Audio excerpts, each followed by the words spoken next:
This next lesson is good morning.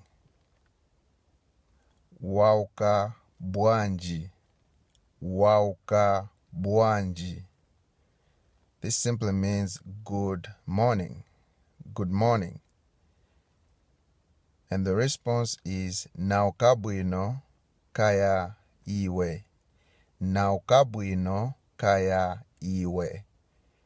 And here is the way you would say it. This would be, the first person would say, wauka bwanji. And the next person would say, nauka bwino kaya iwe. And the first person that says wauka bwanji would come back and say, nauka bwino zikomo. I'm going to say the whole greeting. But to be able to practice this greeting to be more effective is you have to have two people echoing each other. But I'll say it all together the way it would go. Wauka bwanji. Nauka bwino kaya iwe wauka bwanji. Nauka bwino zikomo. And that would be good morning.